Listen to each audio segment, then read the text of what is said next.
चलिए, ये अंतिम शीट है तो जरा ध्यान दे लीजिए। हम लोगों ने 6 या 7 तक कर लिए था। 7 तक आप बता रहे हो। हाँ, ये हो गया था। जरा देखिए, क्वेश्चन साइज में बड़ा है तो जरा समझने का प्रयास करिए। देखिएगा ध्यान से। 430, 450 में बोल रहा था, 430 रुपये। 430 को बांटना है 45 व्यक्तियों में। उसके बाद बोला गया है सभी पुरुष, सभी महिलाएं और सभी बच्चों द्वारा प्राप्त राशि का अनुपात ये है। इससे ये पता चल रहा है कि अगर हम 450 रुपये को 12, 15, 16 में बांट दें, सॉरी 450 नहीं, 430 रुपये को 12, 15, 16 में, 12, 15 और 16, बताओ इसका टोटल कितना हो गया? हाँ, 43। तो बहुत ही बढ़िया हो गया, कैलकुलेशन ही नहीं करनी। 43 की वैल्यू 430, तो एक की वैल्यू कितनी आ गई? एक की वैल्यू 10 आ गई, तो यहाँ पे आ गया 120, 150 और 160। ये क्या निकला? 120 क्या निकला? 120 रुपए जितने भी आदमी होंगे, 5 आदमी, 20 आदमी, 3 आदमी, सभी आदमियों के पास टोटल पैसा कितना गया? चलो, ये बात एक निकल आई। उसके बाद फिर आगे जब हम पढ़ते हैं, जबकि प्रत्येक पुरुष, प्रत्येक महिला और प्रत्येक बच्चे को प्राप्त राशि का अनुपात ये ऐसे होना चाहिए, 6:5।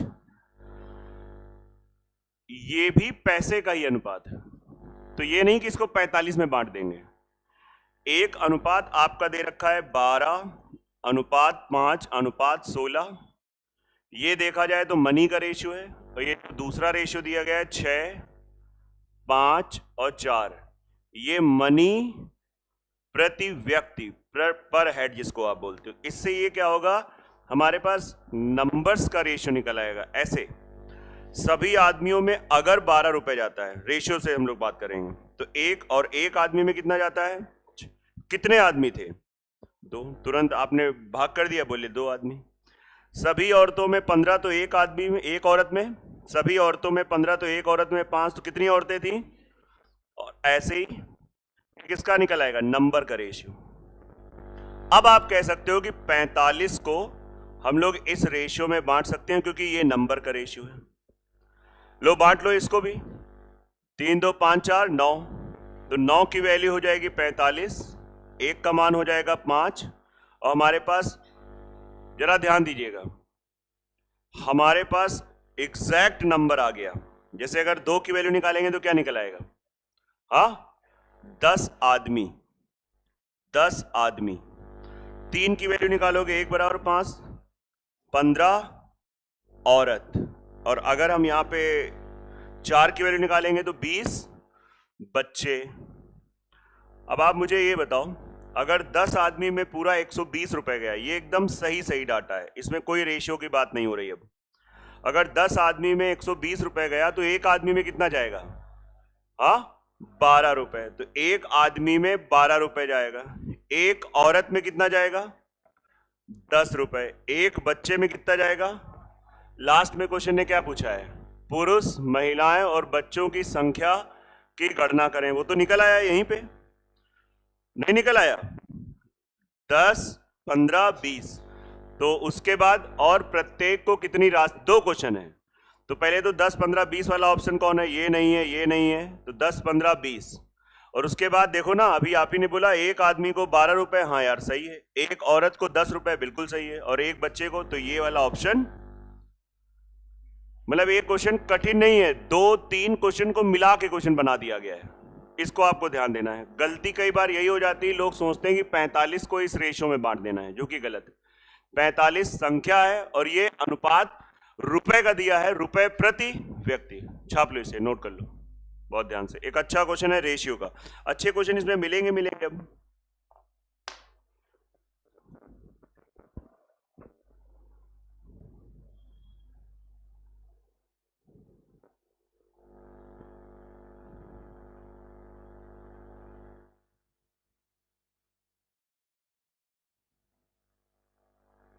और डाउट हो कुछ पूछ सकते हो इसमें आराम से।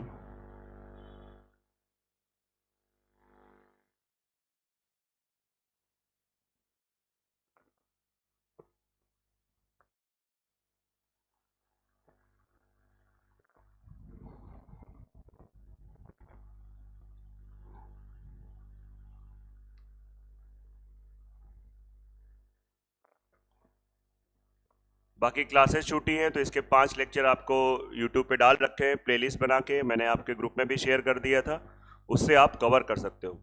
शीट ना हो तो शीट आप ऑफिस से ले सकते हो।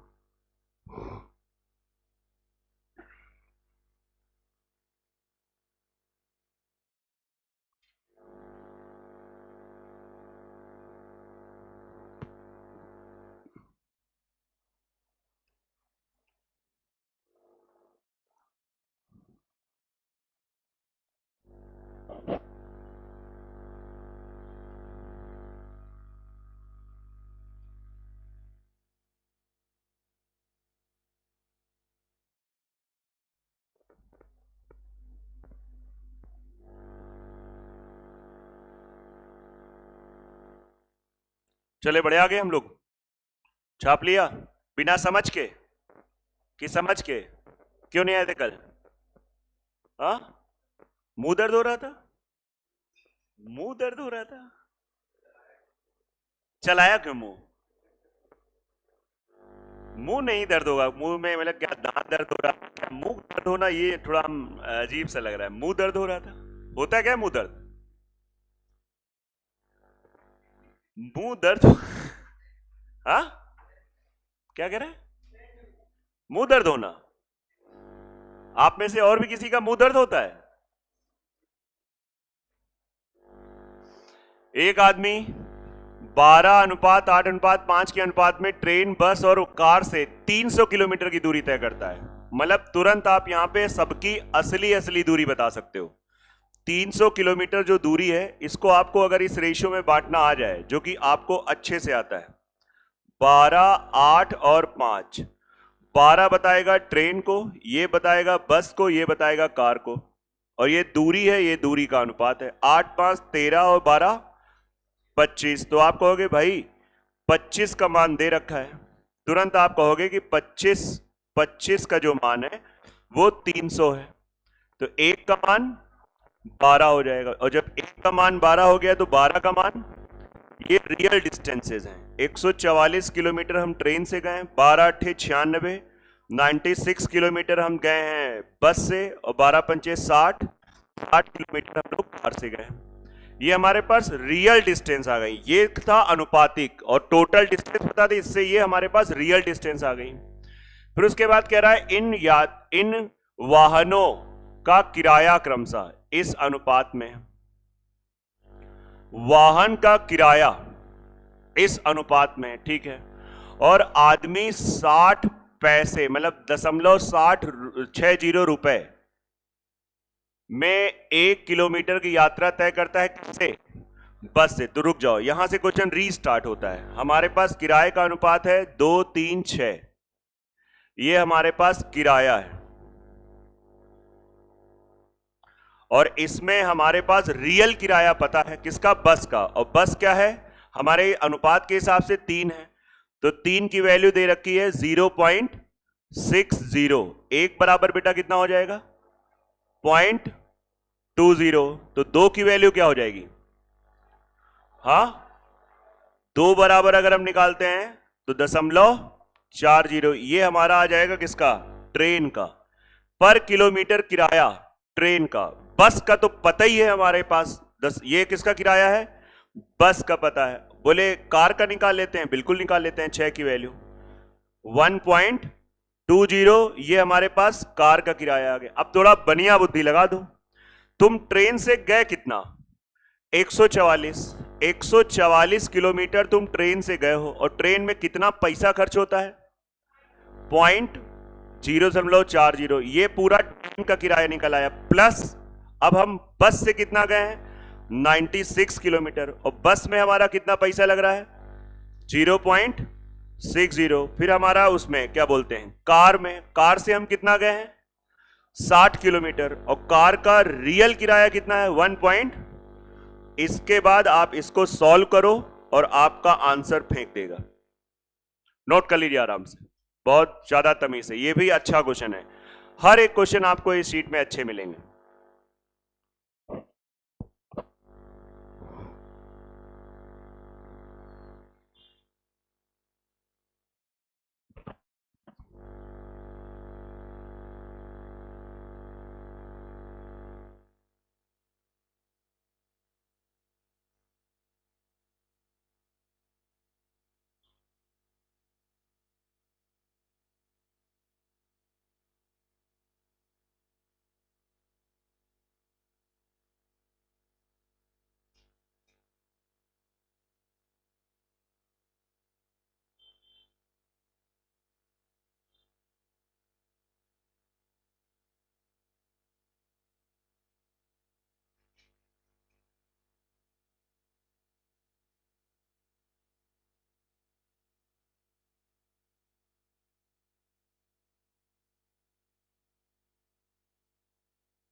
आंसर इसका किसी ने निकाला, मैच कर रहा है 187.20। ठीक है,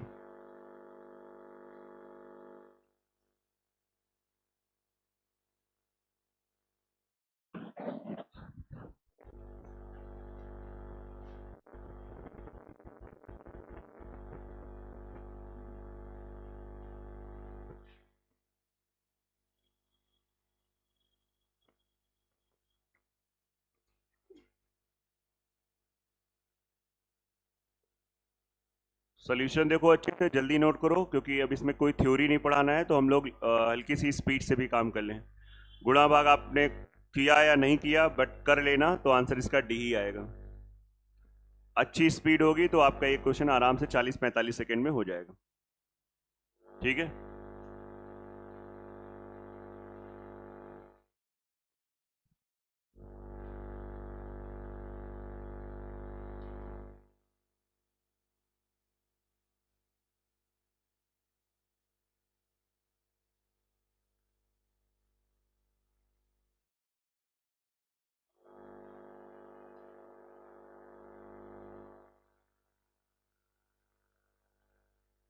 पहले हमने डिस्टेंस निकाला, फिर हर एक का पर किलोमीटर किराया निकाला, उसके बाद सीधा हिसाब लगाया और आंसर पाया। 2-3 बातें हैं, इसको थोड़ा रिवीजन कर लेना, चीजें हो जाएंगी।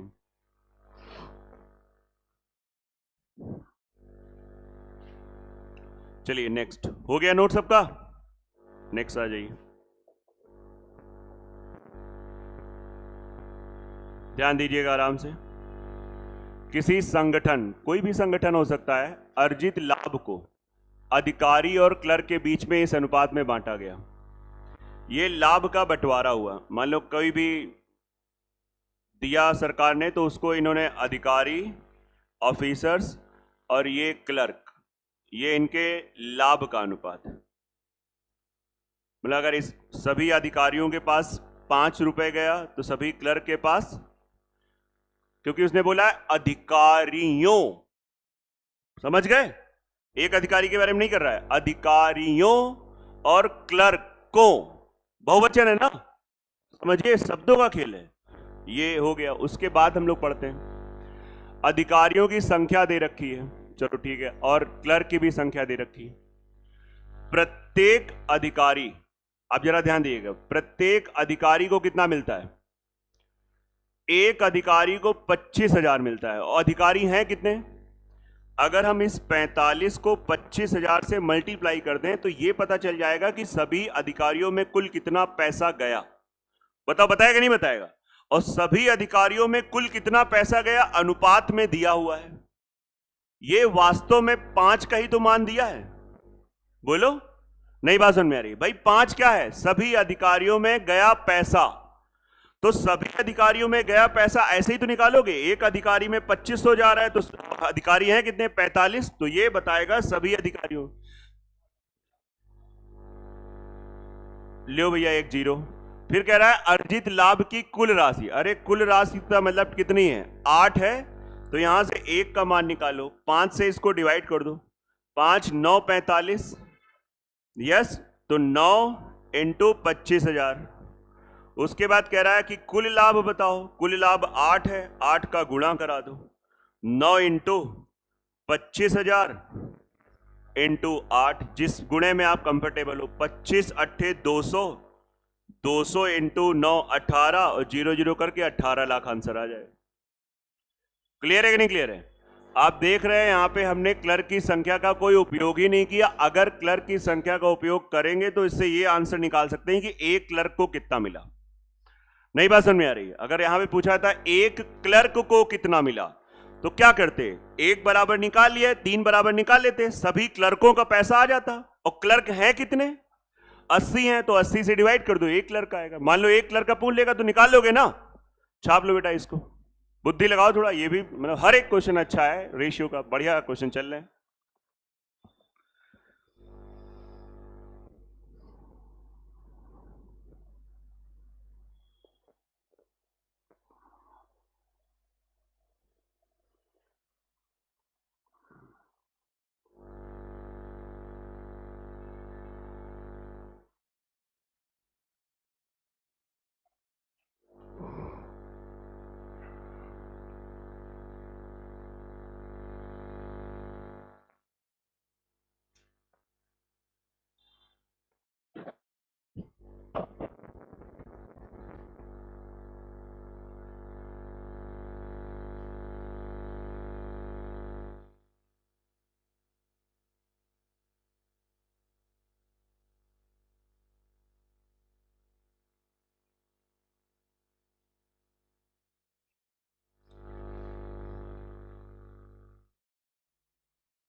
हो गया ना सबका?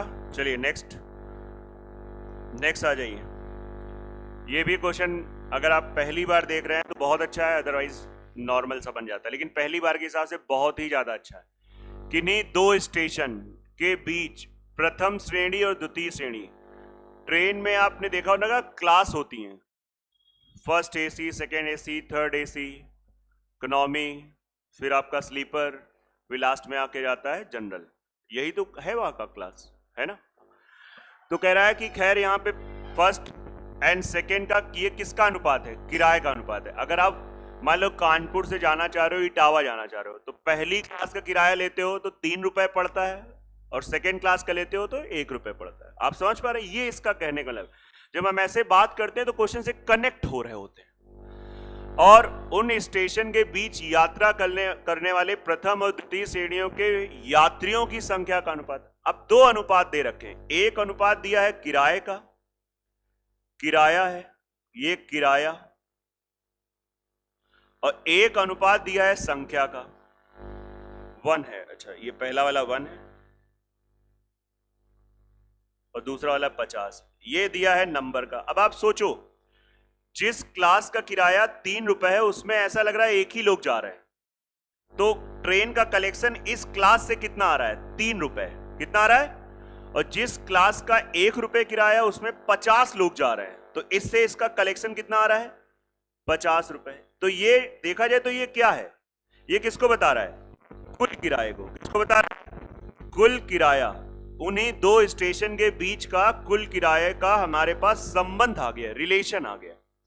अब कह रहा है कुल किराया इन्होंने एग्जैक्ट दे रखा है और हमारा अनुपात भी आ चुका है, तो हमारे हिसाब से कुल किराया कितना है?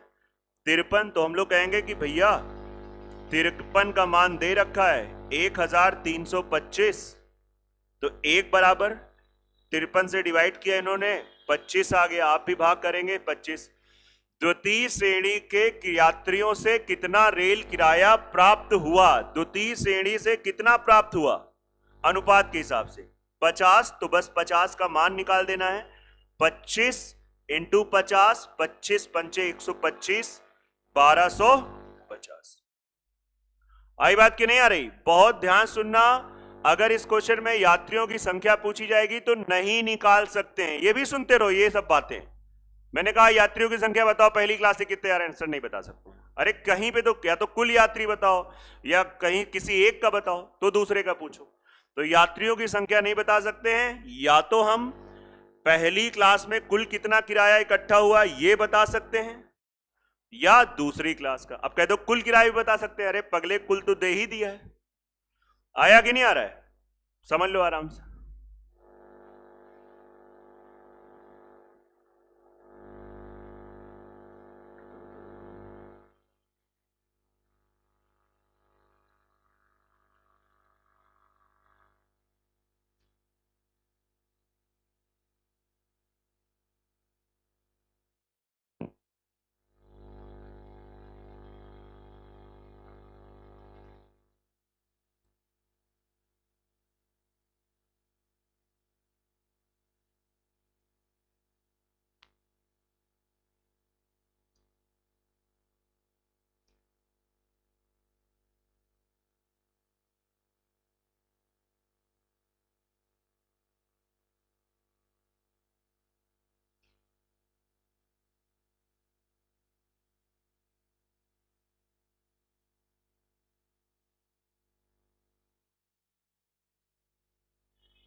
चलिए नेक्स्ट।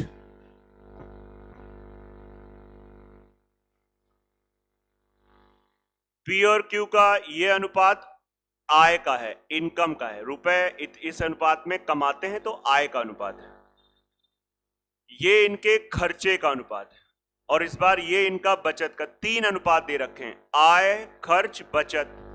फिर आगे बढ़ते हैं तो कुल बचत। अगर कुल बचत दे रखी है तो इसका मतलब इनकी हम अलग अलग बचत बता सकते हैं। अब बचत हमारे पास का अनुपात क्या है? 4:1, और कुल बचत कितनी है? 5,000। अब इतनी अगर आपने, ये चौथी सीट चल रही है तो प्रैक्टिस करी होगी, मौखिक निकल रहा है 4,000 और 1,000। और अगर आप खुले मन से प्रैक्टिस कर रहे हैं तो ये क्वेश्चन बन गया पुराना। कैसे पुराना बन गया?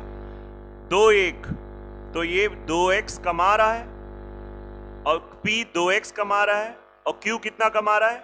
x कमा। 2x असली मान हो गया। जब हम x चिपका देते हैं तो ये रेशियो खत्म हो गया। x का मतलब रेशियो को तोड़ दिया उसने। इतना कमा रहा है और 4,000 बचा रहा है। इतनी कमाई में 4,000 को माइनस कर दो, बताओ खर्च को बताएगा? इतनी कमाई में 1,000 माइनस कर दो, बताओ खर्च को बताएगा? और खर्च का अनुपात आपका 5:3 है और काम खत्म है। तेरे गुणा करके x का मान निकाल देंगे। पुराना क्वेश्चन सीट नंबर 3 में बन गया, वही क्वेश्चन बन गया।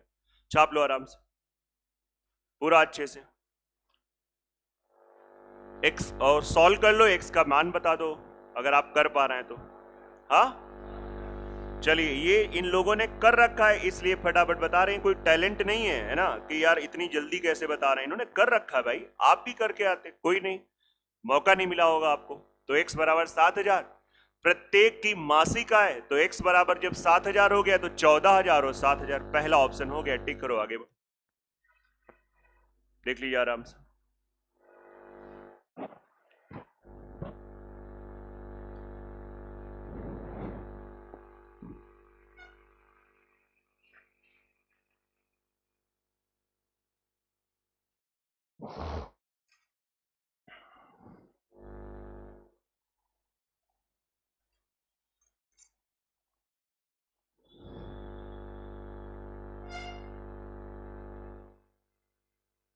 बाकी हम आपको इस समय सोल्यूशन ही बता रहे हैं, थ्योरी इसमें कुछ पढ़ाना नहीं, सब कुछ पढ़ा दिया है। तो अगर आपको लग रहा होगा इसमें तो कुछ पढ़ा ही नहीं जा रहा है, बस खाली सोल्यूशन आप छाप रहे हो, तो बस अब यही हो सकता है। और क्या हो सकता है बताइए? अब इसकी मैं थ्योरी क्या आपको पढ़ाऊँ? वो तो सब बता दिया ना, पूरी कहानी हो चुकी है। तो अगर किसी को ये लग रहा है तो फिर अब कैसे बताया जाए? हम तो अपना प्रयास करें। हाँ, मैं ये कह सकता हूँ, आप अपने अगर डाउट हो तो पूछ लो, डाउट पूछो, ये ना कहना सर इसको 1-2 बार और बता दो, ये डाउट में नहीं आता है। अब कोई कहते हैं हमारा सॉल्व कर रहे हैं, हमारा x का मान 7,000 नहीं आया, दोबारा करो, क्योंकि एक साथ इतने लोग गलत तो हो नहीं सकते हैं। 7,000 निकाला है ना आप लोगों ने, ठीक है।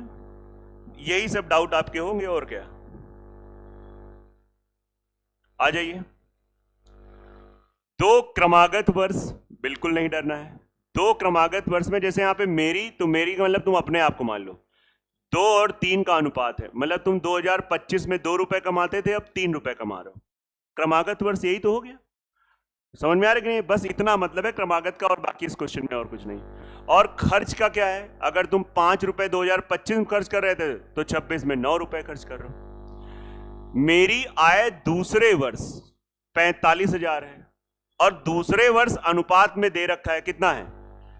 3। तो आप कहोगे ये आय का अनुपात है, इनकम। तो आप क्वेश्चन को बहुत सहज तरीके से, सहज मतलब आराम से, मतलब आपका बुद्धि आपके कंट्रोल में है, इसे कहते हैं सहज भाव। तो 3 का मान आपका 45,000 है। इतना आप पढ़ चुके हो कि 1 बराबर 15,000 हो गया, तो 2 बराबर कितना हो गया? इसका मतलब सन 2025 में आप 30,000 रुपए कमा रहे थे, अब आप 45,000 कमा रहे हो। क्या अनुपात हो गया? 2:3 हो गया। ये रियल इनकम हो गई। पहले वर्ष मेरा व्यय 25,000 था, तो व्यय का भी अनुपात है 5 और 9, ये व्यय का अनुपात है। खर्च जिसको आप बोलते हो, एक्सपेंस बोलते हो, तो 5 की वैल्यू दे रखी है 25,000, तो ये भी मौखिक है। 1 बराबर 5,000 तो 9 बराबर 45,000। अब थोड़ी बनिया बुद्धि लगा लो, लगाओ बनिया बुद्धि। पहले साल तुम 30,000 कमाते थे और पहले साल तुम खर्च कितना करते थे? 25। कितनी बचत है? 5,000 पहले साल तुमने बचाया है। दूसरे साल तुमने 45,000 कमाया और कितना खर्च कर दिया? क्या हुआ? 0। तो पहले साल की जो बचत है वही काम आ रही है। नई बात समझ में आ रही है? तो 5,000 प्लस 0, 5,000 प्लस 0 जोड़ो, ये तो हम भी बता सकते हैं आंसर 5,000। आया कि नहीं आ रहा है? हो गया, कुछ खत्म हो गया। देखिए आराम से।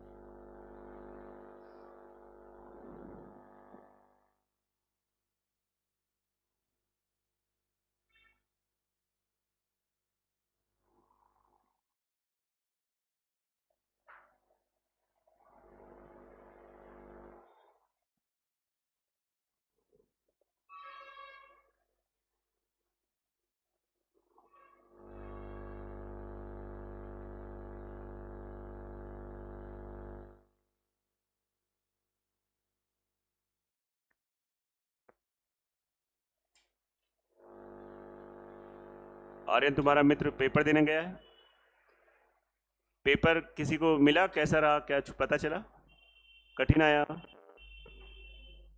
कोई किसी से बात नहीं हुई दोस्त यार से तुम्हारे बदौरिया? 2 शिफ्ट में था ना कि एक ही शिफ्ट में था? तो पहला शिफ्ट तो हो ही गया होगा।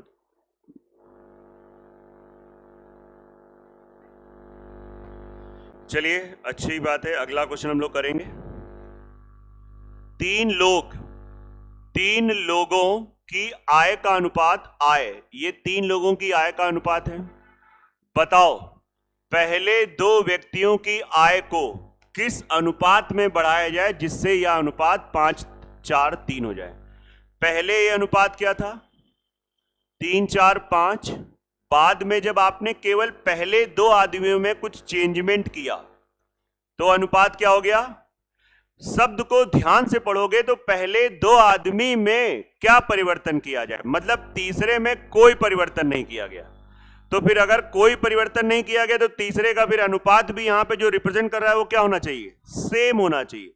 समझोगे तो ये कॉन्सेप्ट बन जाएगा, नहीं तो ये ट्रिक बन जाएगी, और ट्रिक से कोई फायदा होता नहीं, उससे कोई आपके अंदर वजन ही नहीं आ पाएगा मैथमेटिक्स को लेके। कह रहा है 2 आदमी में परिवर्तन किया गया है, तीसरे में बात तो नहीं करी गई, तो वही तो, जब बात नहीं करी गई तो हमने क्या माना? सेम रहा होगा। नई बात सुन में आ रही है, आप समझो इस बात।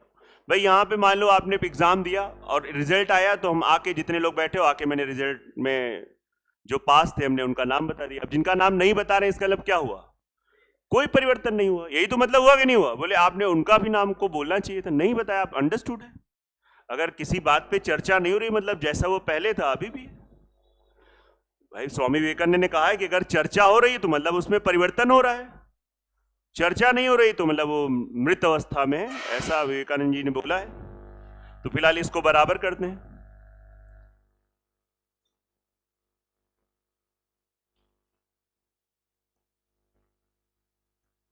अब आप बराबर करने के बाद आप देख रहे हो ये कितना आ गया? 9, 12, 15, 25, 20 और 15। अब आप देख रहे हो कोई पहले 9 कमा रहा था, 25 कमा रहा है, कितना एक्स्ट्रा हो गया? हाँ 16 बढ़ गया। 12 से 20 8 बढ़ गया। तो किस अनुपात में इंक्रीमेंट, अनुपात ही पूछ रहा है, किस अनुपात में इंक्रीमेंट हुआ? 16:8। सिंप्लीफाई करोगे 2:1, आंसर आ गया। बहुत अच्छा क्वेश्चन है, मतलब ये प्योर कंपटीशन का क्वेश्चन देखा जाएगा, इसमें मेहनत कम, खाली बुद्धि लगानी, इसे कहते हैं कंपटीशन का क्वेश्चन। मतलब बिल्कुल इसमें कोई मेहनत नहीं, कुछ भी देखे, नो कैलकुलेशन। तभी मैंने पूरा किया, मैंने आपसे भी किसी से नहीं पूछा क्या आया, आप समझो, कर लिया था ये। बहुत बढ़िया। अरे हम कब कहते हैं आपने नहीं किया होगा?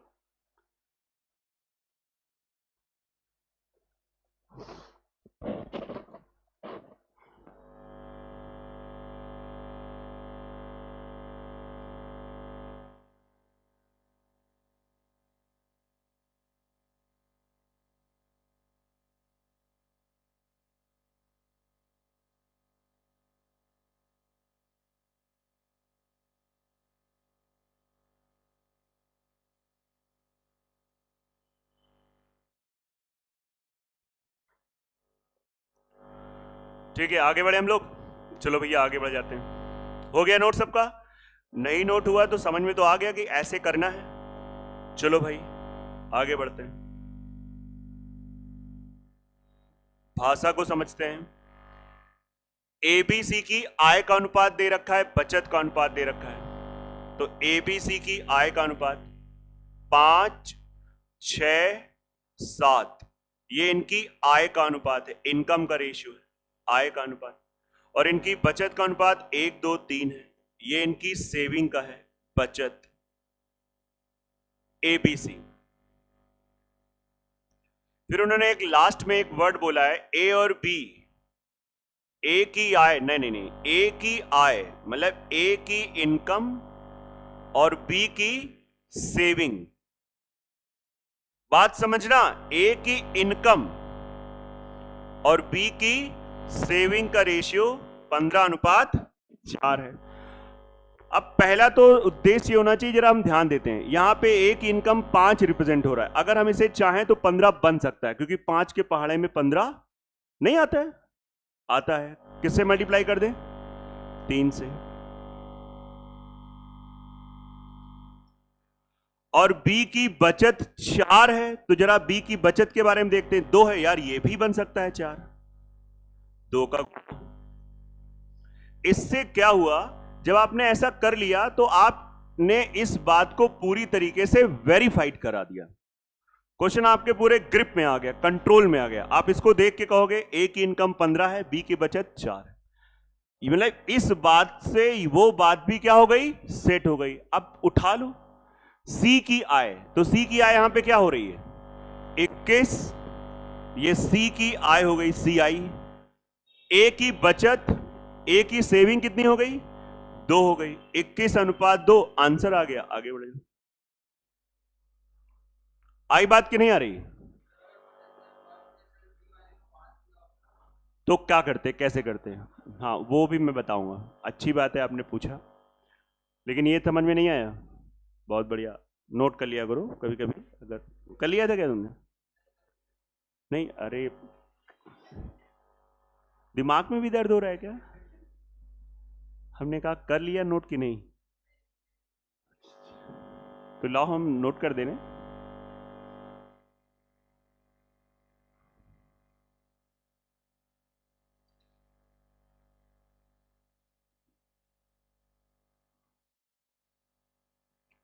प्रश्न में से इसका अच्छा है कि अगर कभी मान लो ऐसा इतना आराम से ना बन पाया, आपने तो 3 का गुणा कर दिया, बन गया 15, यहाँ पे 17 होता, तो क्या करते, करने को तो भी हो जाता इस मेथड से, लेकिन तब थोड़ी बुद्धि 10-15 ग्राम ज़्यादा चाहिए, है ना। तो उसके लिए फिर हम अपने बचपन के मेथड बता देते हैं। तो अगर आप वो बचपन क्या है, मतलब थोड़ा वहाँ पे अगर बुद्धि का विकास नहीं भी हुआ है, तो उस सिचुएशन को पकड़ो, और अच्छे मेथड होते हैं। लेकिन ये तो सबको अट्रैक्ट किया होगा, सभी को अच्छा लगा होगा, मतलब आप ही क्या होगा।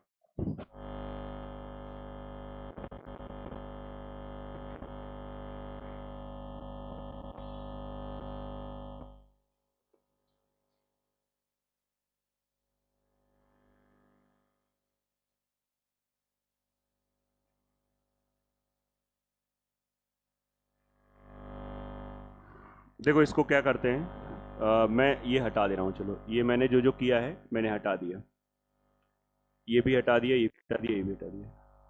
हम दूसरे अप्रोच से जा रहे हैं। तो दूसरा अप्रोच ये है, बताओ जब हम इस रेशियो को तोड़ेंगे तो कैसे तोड़ोगे? बिल्कुल सही है, क्या 5x, 6x और 7x। अच्छा, इस रेशियो को जब तोड़ोगे, बोलो, y, 2y, 3y। जो लोग बोलना चाह रहे थे x, कोई बात नहीं, नेचुरली पहले वही निकलता ही है ना, पहले याद x की ही आती है, लेकिन वही बात है, बाद में होश से देखा कि नहीं अभी x को नहीं बोलना है, क्योंकि ऑलरेडी यहाँ पे x का नाम ले चुके हैं। तो फिर यहाँ पे x की जो दूसरा है ना, y को ले लिया, z को ले सकते हैं। क्लियर हो गया? अब आप बताओ a की इनकम क्या है, 5x, और b की सेविंग क्या है, 2y, और ये क्या दे रखा है, यहां पे हमारे पास x और y का संबंध आ जाएगा। बहुत बढ़िया मेथड है ये तो, मतलब सच में मैथ सिखा देगा। x और y का रेशियो क्या निकल आया, 3-2 निकल आया। अब कुछ भी पूछे, कैसा भी, हम कहते हैं यहां पे ना कटने वाला होता तो भी सिंप्लीफाई हो जाता, आया कि नहीं, नहीं तो मल्टीप्लाई हो जाता। अब उसने कहा यार बताओ ए की, नहीं सी की इनकम, तो सी की इनकम क्या है, 7x, और ए की बचत कितनी है, y, और एक्स वाई में हम संबंध निकाल चुके हैं, तो x की जगह 3 रख दिया, y की जगह 2 रख दिया। तो नो डाउट ये हमारे पास ऑथेंटिक मेथड आ गया, 100%। आया कि नहीं आ रहा है? किसी भी सिचुएशन में ये मेथड आपका, ये बचपन है, मुस्कुराएगा प्रॉपर ढंग से, आप देख। वैसे आप ना पूछते तब भी ये मैं बताता, आपने पूछ लिया तो ठीक है, बता दिया, अच्छी बात। हमें लग रहा है तुम भी हमारा दिमाग रीड कर रहे थे, उससे पहले तुमने पूछ दिया क्या ना, अच्छी बात है, ब्रेन रीड करना।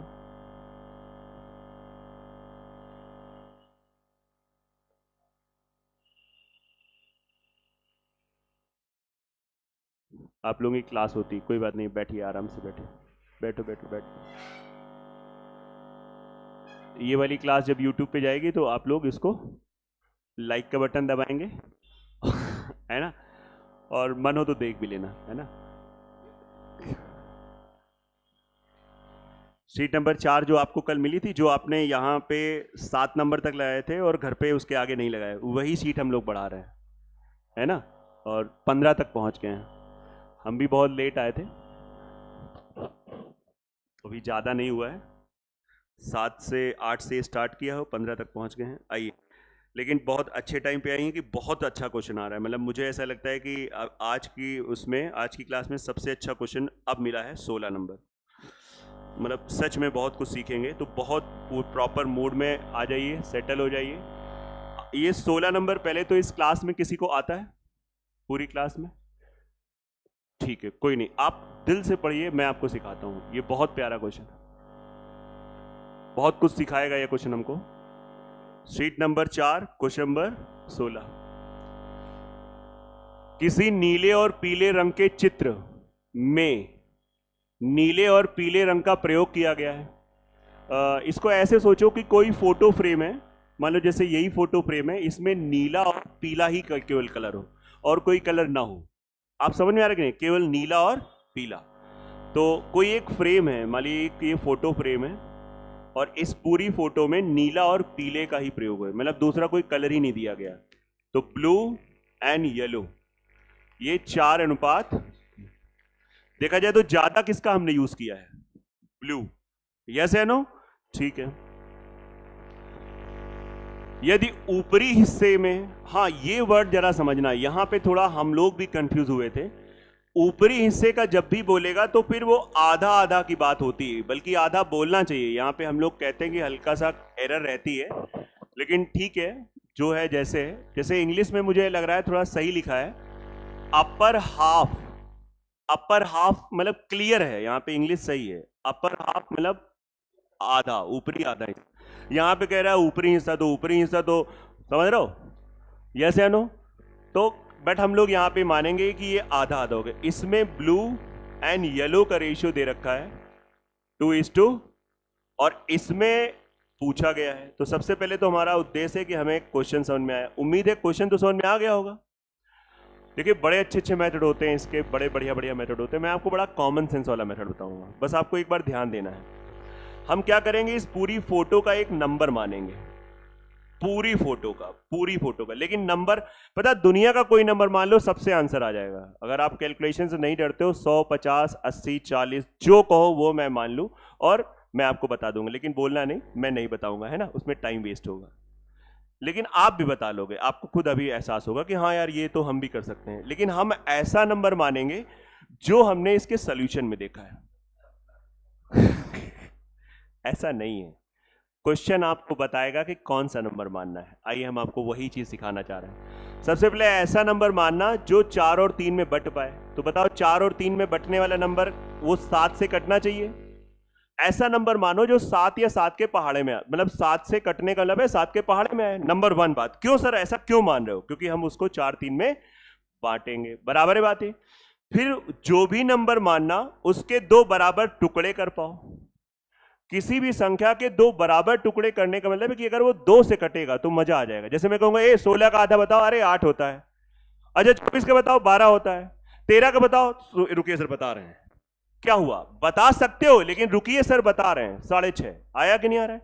थोड़ा सा मतलब तो हल्का सा दिमाग पे जोर डालना पड़ा। तो वैसे ही अगर हम ऐसा कर लें कि साथ में वो संख्या 2 से भी कटे, पहले तो इसमें बांट दिया, फिर आधा आधा कर लिया, फिर आधे आधे के बाद भी एक बचा है 2 और 3 में। 2 और 3 में अगर कोई संख्या बटना चाह रही है तो किससे कटे? 5 से कटे। तो साथ ही साथ वो किससे कटे? यार ऐसे ही संख्या जो 7, 2, 5 से कटे, इसका हम एलसीएम ले लेते हैं। कितना हो गया? तो ऐसा नहीं कि हर क्वेश्चन में 70 मानेंगे, ये डिसाइड करोगे नंबर्स में। मैं बार बार कह रहा हूं, पहली बार वालों थोड़ा रिलैक्स रहना, सहज भाव। अब हमने मान लिया कि पूरी फोटो जो है वो 70 है, 70 में पीला और नीला शामिल हैं। अब बताओ 70 को इसमें बांट दो 4-3 में, तो 7 रिप्रेजेंट करेगा 70 को, 1 बराबर 10। एक कितना आराम से बट रहा है, क्योंकि हमने बनाया उसी ढंग से, तो खुलेगा ताला। इसी को देख के तो बनाया है ना चाबी, तो वही चाबी लेके तो बिल्कुल खुलेगा। 7 बराबर 70, 1 बराबर 10, 4 बराबर 40 और इस 70 में 40 है यूज हुआ है। 70 लीटर में 40 लीटर नीला और 30 लीटर पीला। बोलो क्लियर है? फिर इस 70 के 2 बराबर हिस्से, बड़े आराम से 70 के 2 बराबर हिस्से 35 35, तो ये 35, ये वाला हिस्सा पूरा 35 हो गया और ये भी 35 हो गया।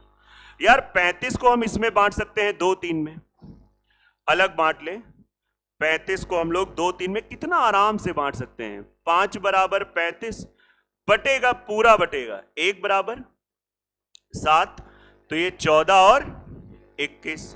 तो आप कह सकते हो कि यहां पे ये आ गया 14 और यहां पे ये क्या आ गया 21। अब बताओ पूरी फोटो में नीला है कितना 40, आधी फोटो में नीला कितना है 14, तो 40 में 14 ऊपर निकल गया तो बचा कितना 26। तो आप कहोगे सर 26 बच गया, बचा 26। अब बताओ पूरी फोटो में पीला कितना है 30, आधी फोटो में कितना है 21, कितना बचा 9। आप 9 ऐसे भी बोल सकते थे सर जब 35 होगा 35 में 26 निकल गया तो 9 ही तो बचा। तो हम कहते हैं अरे वाह आप तो और स्मार्ट हो, लेकिन आपने बोला नहीं। बराबर बात है। आया कि नहीं आ रहा है? हो गया कुछ?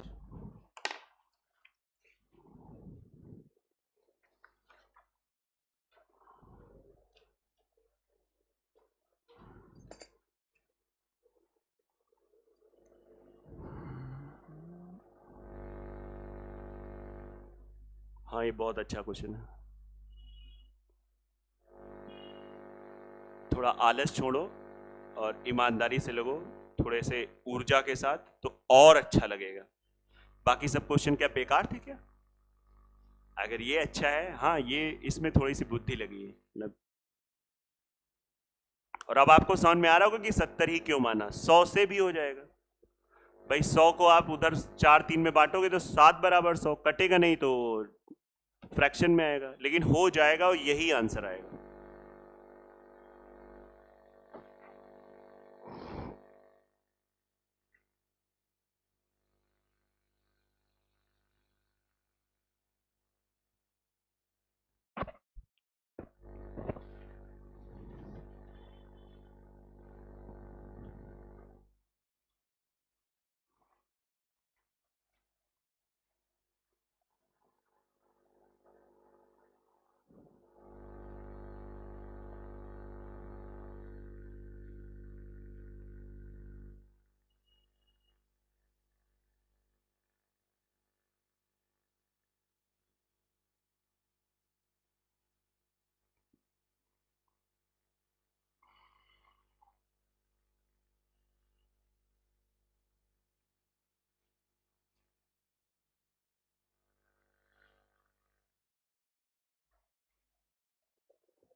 आ गया सबको, हर एक को पक्का?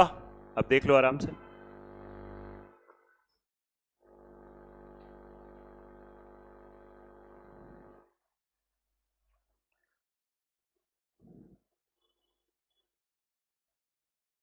इसके आगे वाला क्वेश्चन भी इसी का भाई बहन है, सेम है ना बेटा? आया नहीं क्या?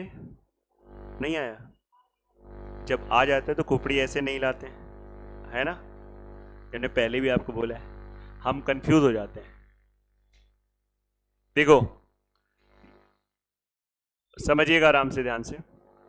संपूर्ण पृथ्वी पर भूमि का पानी से अनुपात, ये पूरी एक पृथ्वी है गोलाकार, है ना?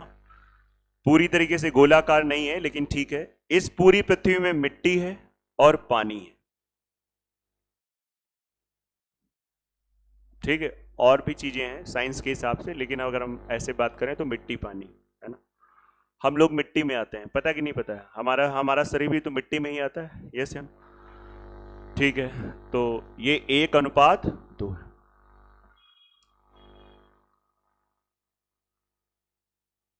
पता नहीं, शायद मुझे ऐसा लग रहा है भूगोल में आपको बताया भी जाता है कि लगभग पानी पूरी पृथ्वी में कितना है 70% के आस, 75 हमें नहीं पता, आप ही लोग बताओ, जो आप बोलोगे भाई हम सही मान लेंगे। ऐसे ही है शायद 70 के आसपास। हमारे टाइम पे तो 70 ही बताया जाता है, लगभग 70। अभी शायद बढ़ गया हो। हाँ अच्छा, तब भी लोग कहते हैं यार पानी तो कुछ ज्यादा है, लोग कहते हैं पानी की कमी हो जाएगी, कमी हो जाएगी, ऐसा क्यों बोलते हैं? हाँ हाँ, पीने के पानी, बिल्कुल सही कहा। हाँ, वो सिर्फ 2%। तो हम लोगों के पास इतनी ज्यादा मशीन्स आ गई हैं अच्छी अच्छी, तो हम उस पानी को अच्छे पानी में नहीं बना सकते हैं? हाँ, फॉरेन में नहीं, क्या समुद्र के पानी को प्रॉपर अच्छे से बना के मुंबई में नहीं भेजा जा रहा है? तो पैसा भी तो लोग कमाना शुरू कर दिए हैं। तो हो ही रहा है। एक जमाने में कोई पानी खरीद के पीता था? शहरों में भी आपको हर 1 किलोमीटर पे आपको हैंडपंप तो मिल ही जाता था, मैंने तो देखा है शहरों में भी। अब आप कहीं भी, हमें लगता है पूरे काकद्वीप में कहीं किसी के कहीं दिखता है कोई हैंडपंप? दिखता है क्या? मुझे तो नहीं, मैंने तो मतलब अब वो देखना ही बंद कर दिया, मतलब दिखते ही नहीं है हमको तो। मतलब परमठ में, आनंदेश्वर में 2 हैंडपंप दिखते हैं, खाली हम उन्हें देखे हैं, बाकी अब हमको शहरों में तो नहीं कहीं दिखा। इंटीरियर साइड भी अगर 10 लगे हैं तो उसमें से 3 काम कर रहे होते हैं, बाकी काम नहीं कर रहे होते। क्या रीजन है, क्यों नहीं लगे होते हैं बताइए? अरे आप लोग पढ़ने वाले विद्यार्थी हैं, थोड़ा पढ़ाई लिखाई लिए चर्चाएं हो रही हैं। क्योंकि वाटर लेवल इतना क्या हो गया, नीचे चला गया, तो जिस पे वो सेट थे वो क्या था, कुछ समय के बाद उनसे पानी निकलना बंद हो गया। जब पानी निकलना बंद हुआ तो सरकार के पास इतना समय नहीं कि फिर से उस पर काम करें, बिजी रहते हैं वो लोग। तो इसलिए फिर लोगों को लगा कि अब ये बेकार है, तो बाकी लोगों ने बहुत दिनों तक देखा, उसके बाद उठा ले गए, तो जो उससे लोहा निकला कम से कम बेच दिया, तो थोड़ा एक दिन का शाम की व्यवस्था हो गई। आया कि नहीं आ रहा है ये?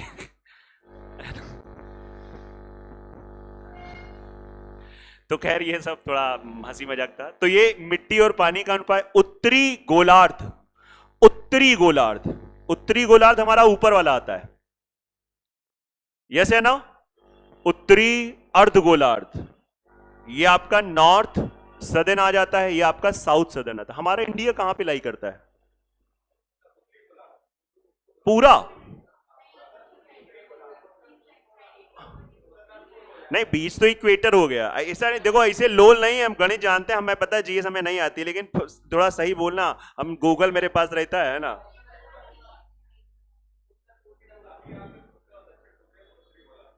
पूरा उत्तर जो, चलो ठीक है, बहुत बढ़िया है, पता है इसको, जो भी है, जो भी ये बोलेगा सब सही माना जाएगा। फिलहाल आप यहाँ पे बात करेंगे, ये 2-3 अनुपात है और ये आपसे पूछा गया। तो अभी हम लोग नीला पीला का खेल रहे थे, सेम वही मेथड। जो भी पृथ्वी का हम नंबर मानेंगे वो नंबर किससे कटना चाहिए? 3 से कटना चाहिए। नंबर 1 बाद 3 से कटना चाहिए, नंबर 2 बाद 2 से कटना चाहिए। बताएंगे आप 2 से क्यों कटना चाहिए? वेरी गुड, क्योंकि 2 बराबर भागों में, तो 2 से काटना बराबर भागों में। उसके बाद फिर किससे कटना चाहिए? वेरी गुड, क्योंकि यहां पे तो 3 2 5 का एलसीएम 30, तो हमने पूरी पृथ्वी को 30 मान लिया, जिसमें कि मिट्टी और पानी है। तो बेटा 30 को इसमें बांट दो, 3 बराबर 30, 1 बराबर 10, तो मिट्टी 10 आ गई, पानी आ गया 20। अब इस 30 के 2 बराबर हिस्से करो, 15 और 15, 15 को भी इसमें बांटो, 5 बराबर 15, 1 बराबर 3, तो 2 बराबर 6, और पानी कितना आ गया? 9। पूरी पृथ्वी में मिट्टी कितनी है? 10। आधी पृथ्वी में मिट्टी कितनी है? 6। 10 में 6 खत्म, कितना बचा? 4।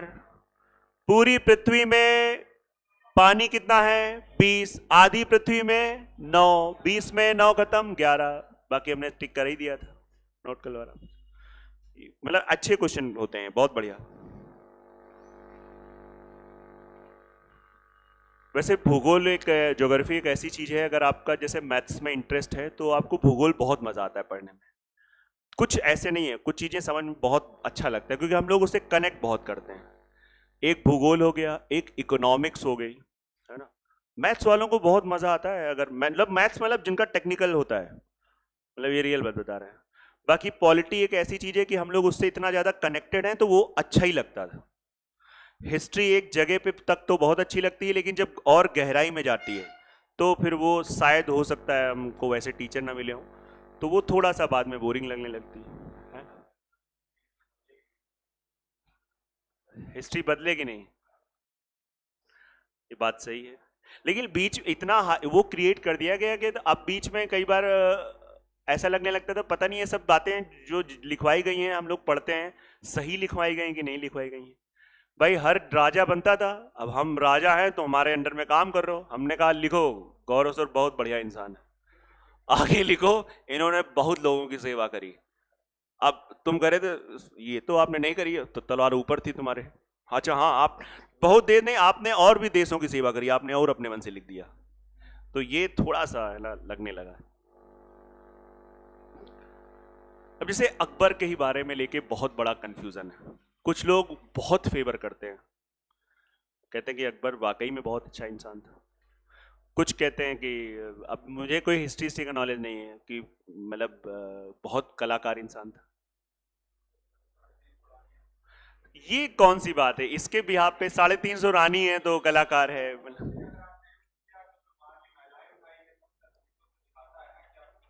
ऐसे नहीं सोच सकते हो कि युद्ध किया, अब हमारा धर्म था युद्ध करना, अब युद्ध किया तो एक तरीके से अब युद्ध तो पुरुष ही करते थे, तो फिर वो महिलाएं कहां जाएंगी, उनको शरण दिया, अब शरण को ही इधर उधर जाते जंगलों में आदिवासी, तो बेटर है कि हमारे उसमें आ गए, तो अब ये कहा हो गया कि नहीं अकबर कहां थे।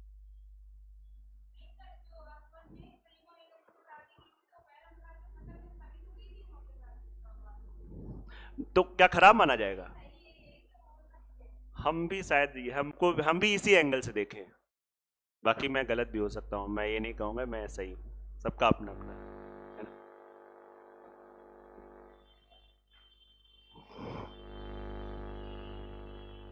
बाकी तो मुझे नहीं पता, लेकिन इतना पता है कि अकबर के मतलब टाइम पे अकबर ने जैसे पूरा ये आगरा आगरा का सिस्टम था, तो उसी में वो वृंदावन का भी सिस्टम आता था, तो अकबर ने वृंदावन में कभी बहुत क्षति पहुंचा ही नहीं, इवन कि वहाँ के लोगों को बहुत रिस्पेक्ट दिया, और उसके बिहाफ पे उसने ये बोला कि सभी धर्म एक छत के नीचे होने चाहिए, मतलब हमने उसको इससे रिलेट करके भी पढ़ा है। बाद में ऐसा नहीं है, औरंगजेब तो कलाकार था, वो तो गया तो फिर वहाँ से लोग मूर्ति लेके जयपुर की तरफ भागे, कहीं भागे, मतलब इसलिए जयपुर को गुप्त वृंदावन भी कहा जाता है, कई सारी कहानी। आइए इस क्वेश्चन की बात करते हैं, हो चुका है, आगे बात करते हैं। लोगों को पता नहीं लेकिन हम बता रहे हैं, सच में जयपुर आपको पता नहीं, जयपुर को वाकई में गुप्त वृंदावन कहा जाता है, लोगों को नहीं पता है। हाँ हाँ, मतलब बहुत सारी चीजें वहां पे ट्रांसफर हुई हैं। अब जैसे आपने इसका ओरछा का नाम सुना होगा, एक तरीके से आप मिनी अयोध्या, ओरछा कभी गए हो कोई? नहीं करे यार, आसपास की जगह तो कभी ऐसे ही चले जा करो। बोले सर इतना हम व्यस्त हैं पढ़ने में इसलिए कहीं जाते नहीं, जाने से ऐसा नहीं चीजें क्लियर ही होती हैं, है ना। एक हीरा, ये भी क्वेश्चन बढ़िया आया, एक हीरा 3 हिस्सों में टूटा, हीरा यहां पे कितने हिस्सों में टूट रहा है? 3, और उसका वजन दे रखा है 2, 3, 4 के रेशियो में।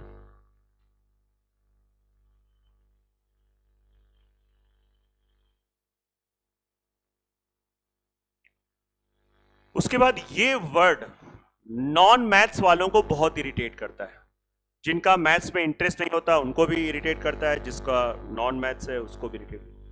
हीरे की कीमत rate of diamond is directly proportional to square of its weight, मतलब ऐसा उन्होंने एक संबंध बताया है।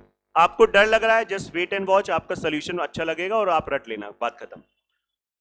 क्वेश्चन यही कहना चाह रहा है कि जो भी भार होगा जब हम उसका वर्ग कर देंगे तो वो हीरे के रेट को रिप्रेजेंट करेगा। मेरी बात समझ आ रही कि नहीं आ रही? जब कोई हीरा तोड़ा गया 3 हिस्सों में तो मेरे भाई ये भार का ही तो अनुपात होगा। अगर हम इस सब को रियल मान लें, अनुपात है तो अनुपात, तो 4 किलो, 3 किलो, 2 किलो, 4 3 7 2 9 किलो, अगर 9 किलो है तो इस बात के हिसाब से इसका भाव क्या होना चाहिए? 9 का स्क्वायर, तो 81 रुपए में होना चाहिए हीरा। इसके बाद के अकॉर्डिंग 9 का स्क्वायर क्या होगा? 81। जब ये टूट गया तो टुकड़े को बेच रहे हैं, 2 का स्क्वायर ₹4, 3 का स्क्वायर ₹9, 4 का स्क्वायर ₹16। अब हम इन टुकड़ों को जो हमने बेच दिया, ये रुपीज है, तो हमारे पास कितना आ गया? 16, 9, 25, 4, ₹29। अब आप देखिए भाई देखा जाए तो वही भार था कि नहीं था तीनों टुकड़ों का टोटल, लेकिन जब आपने टुकड़े टुकड़े करके बेचे तो क्या हुआ? पहले ₹81 में बिक रहा था, अब वही पूरे तीनों टुकड़ों का टोटल हमारे पास कितना आ रहा है? अब इस प्रकार से यदि हीरा टूटने पर इतने रुपए की क्षति हुई, भैया कितने रुपए की क्षति हुई? हाँ, 52 की क्षति हुई। मेरे हिसाब से 52 की क्षति हुई, इनके हिसाब से 52,000 रुपए की क्षति हुई। तो एक बराबर 1,000। अब क्वेश्चन ने कहा है भैया मूल कीमत, तो मूल कीमत किस चीज को रिप्रेजेंट कर रहा है? 81, तो 81 की वैल्यू 81,000। तो अगर आपको मान लो ये इरिटेट भी कर रहा है ये लाइन, तो आपका काम हो गया, बराबर है बात? नहीं, काम खत्म हो गया।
सहमत है? हो गया ना बिल्कुल?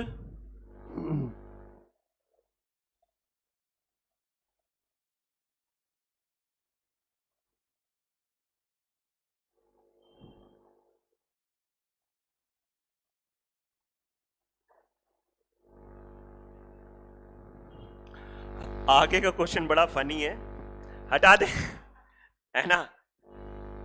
हो गया ना, सबको आ गया है ना? काफी ऐसे लोग बैठे होंगे जिनके साथ मतलब ऐसी बात हुई होगी, दिल टूटा होगा, लेकिन अब की जनरेशन का दिल उतना नहीं टूटता है ना? क्योंकि थोड़ी सी ये चीजें कम हो जाती हैं, है ना? ये दिल के अंदर की भावनाओं का अनुपात है, फीलिंग्स। एक दिल है और उस दिल के अंदर की भावनाओं का अनुपात है। ये दिल है और इसके अंदर जो भावनाएं हैं, 1, 2, 3, 4 होती है नहीं? तमोगुणी, रजोगुणी, सतोगुणी। हाँ क्या बात है ना? तो ये सब फीलिंग्स में आती हैं सब चीजें, है ना? फिर कहता है आगे देखो, दिल की कीमत। दिल की कीमत के बारे में बात हो रही है, थोड़ा सा प्रोफेशनल बातें हो रही हैं कि जो दिल की कीमत है वो भावनाओं की, मतलब इमोशंस के वर्ग के डायरेक्टली प्रोपोर्शनल। क्या कहना चाह रहा है? अगर अच्छा ये दिल को ही तोड़ दिया आपने, तो ये किसका रेशियो है? इमोशंस का। किसका है? भावनाओं का। ऐसा लग रहा है कि ये सभी भावनाएं इसी के अंदर थी। तो 4, 3, 7, 2, 9, 1, 10 भावनाओं वाला दिल था, और जब वो टूटा तो अलग अलग भावना, एक के अंदर एक ही भावना गई, एक के अंदर 2, एक के अंदर 1। अगर पूरा ये दिल किसी के पास जाता ये भावनाओं के साथ, तो ये कितने रुपए का बिकता? 100 रुपए का मिलता। यस है नो? इसकी कीमत ज्यादा होती। मतलब अगर दिल टूट नहीं रहा है, पूरी वही एक भावनाओं के साथ किसी के पास जा रहा है, तो इज्जत थोड़ी ज्यादा मिलती है। अब टूट के टुकड़ों में आप दे रहे हो तो बिक तो जाएगा, लेकिन उतना रिस्पेक्ट नहीं मिल पाती, है ना? आओ, थोड़ी फिलॉसफी वाली बातें चल रही हैं। 1 रुपए, एक भावना वाला 1 रुपए, 2 भावना वाला कितना रुपए? 4, 3 भावना वाला 9 रुपए, 4 वाला 16 रुपए, कुल कितना रुपए? हाँ, आप देख रहे हो, पूरा एक साथ बेच देते तो 100 रुपए का, और टुकड़ों में तुमने सबको दिया, है ना। आपने सोचा लाओ थोड़ा थोड़ा सबको देते हैं, मजा लेते हैं, लेकिन प्रॉब्लम यहाँ पे क्या आ गई कि वो कितने का आपका नुकसान हो गया, वो पता नहीं चला, लेकिन नुकसान। जिस चीज के आपको 100 रुपए मिलने वाले थे, उस चीज के आपको कुल कितने मिले? कितने की हानि हुई? 70 रुपए की हानि हुई। एक्चुअली कितने की हानि हुई? तो 70 किसको रिप्रेजेंट कर रहा है? 700 को। एक किसको करेगा? 10 को। दिल की मूल कीमत, तो ये तो रेशियो के हिसाब से थी, तो 100 की वैल्यू 1000। तो असली कीमत दिल की क्या होती? नोट कर लीजिए। नोट करते समय कोई भी व्यक्ति ये साइन नहीं बनाएगा, है ना, कि ये बना दिया, उसके बाद कहा कि एक तीर भी बना दिया, बोले टूट गया, है ना। जब व्हाट्सएप नहीं था, लोग चिट्ठी पत्र लिखते थे, तो ऐसे साइन पत्र के बाद में होता था, या कभी कभी स्टार्टिंग में होता था। कुछ पुराने दिन याद आ गए हम लोगों को, है ना। है ना, नहीं शक्तिमान कह सकते हो, लेकिन हाँ ऐसी चीजें हुआ करती थी पहले, मतलब वो लिखना वाला रहता था ना पूरा सब कुछ।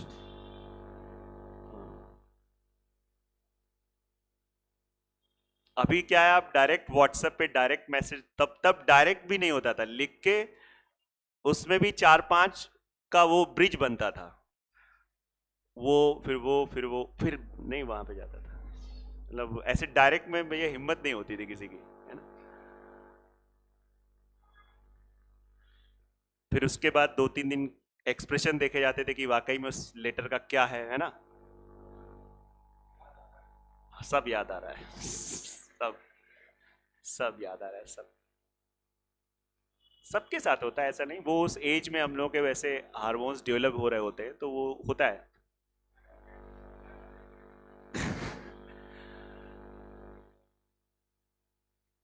मैं ये चीज एडिट कर दूंगा, परेशान ना हो, ये क्वेश्चन ही हटा दूंगा।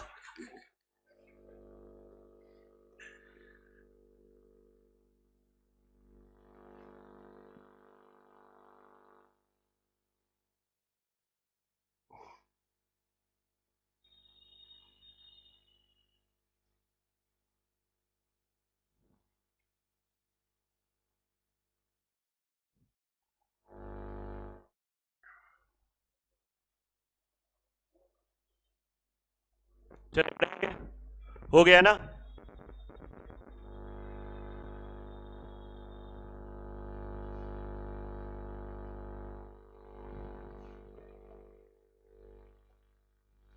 चलिए ये क्वेश्चन देखिए। एक आदमी के पास 10,800 रुपए है, उसने अपने 3 बेटों पुत्रों में इस अनुपात में बांटा। दूसरा पुत्र 1,000 रुपए अपने पास रखता है, मतलब जितना उसको मिला होगा, पहले तो निकाल सकते हैं दूसरे को कितना मिलेगा, निकाल सकते नहीं निकाल सकते हैं, बांट दो, लगातार ऐसा करते हैं, बांट देते हैं। 10,800 को इस रेशियो में बांट देते हैं, 3 4 5, तो 5 4 9 3 12, 12 की वैल्यू 108, 001 1 बराबर 12 9 108, 900। तो हर एक बेटे के पास कितना गया? 2700, 3600 और 4500। अब इस दूसरे बेटे ने इस 3600 में से 1000 अपने पास रखा, 600 अपनी पत्नी को दे दिया। जरा समझिएगा, हिसाब लगाओ बनिया बुद्धि। 1000 और 600 1600, इसमें से 1600 निकल गए, कितने बचे? 2000। और जो बचा पैसा है उसने अपनी 2 बेटियों में, मतलब आप समझिए, देखा जाए तो इस आदमी की नातियों में, नहीं समझ में आ रहा है? आप समझ में आ रहा कि नहीं आ रहा है? इस आदमी ने अपने बेटों में बांटा, फिर इस बेटे की सेकंड वाले की, मतलब बोला गया शादी हुई, शादी के बाद उसने 1000 अपने पास रखा, 600 पत्नी को दिया, बचा पैसा अपनी दोनों पुत्रियों में दे दिया। तो इस 3600 में से 1000 अपने पास रखा, 600 पत्नी, तो कितना हो गया? 2000। अब 2000 अपनी दोनों बेटियों को बांट दिया 11:9 में, तो बड़ी बेटी को कितना मिलेगा? वैसे यहां पे मेंशन होना चाहिए बड़ी बेटी, हमें क्या पता कौन सी है, है ना। अब यही कह सकते हो कि पहले ये है तो यही होगी बड़ी बेटी।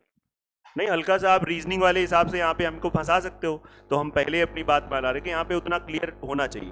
फिलहाल हम यही मानेंगे, अगर एग्जाम में भी आया है तो हम लोग फिर यही मानेंगे, पहली बेटी फिर यही मानेंगे। तो 20 बराबर, हाँ ये भी बात सही है, सही कहा। तो 100 और ये 1100, 1100 है, नोट कर लो आराम से, ध्यान से।